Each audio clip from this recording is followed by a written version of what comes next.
हां, तर आजच्या स्टोरीचं नाव आहे गाढव गाढवच राहणार.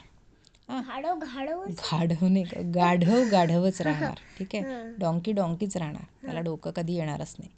एक कारागिराकडे एक गाढव होते.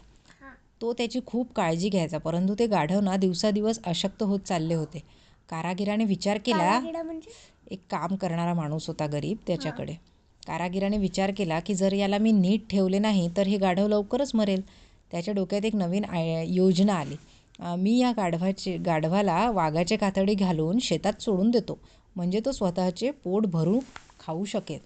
दुसऱ्या दिवशी कारागीर शिकाऱ्याकडे गेला. त्याने वाघाचे कातडे आणले. रात्री ते वाघाचे कातडे गाढवाला घातले आणि शेतात पाठवले. त्या दिवसापासून गाढवाचे भाग्यच उजळले. तो आनंदाने दररोज रात्रभर शेतात जायचा, खूप खायचा आणि मजेत राहायचा. थोड्याच दिवसात गाढव खाऊन पिऊन धष्टपुष्ट झाला, दष्टपुष्ट म्हणजे एकदम असा हेल्दी झाला. शेतकरी जेव्हा शेतात गाढवाला पाहायचे ते घाबरून पळून जायचे. ते समजायचे की जणू वाघच आलाय. त्या गाढवाने सर्व पिकं खराब केली होती. गरीब शेतकऱ्याचे सर्व पिकं नष्ट झाले होती. तेव्हा ते दुःखी झाले होते. त्यांनी विचार नष्ट केला, म्हणजे? खराब झाले होते. त्यांनी विचार केला की या गाढवाला मारल्याशिवाय आता काही पर्यायच नाही. जर उपाशी मरायचे असेल तर आपण या वाघाला मारूनच टाकू. या वाघाला मारल्याशिवाय आता पर्यायच नाही.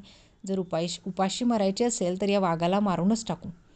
त्या रात्री शेतकऱ्यांनी अंगावर मातकट रंगाची शाल टाकली आणि धनुष्यबाण घेऊन ते शेताच्या कोपऱ्यात जाऊन बसले.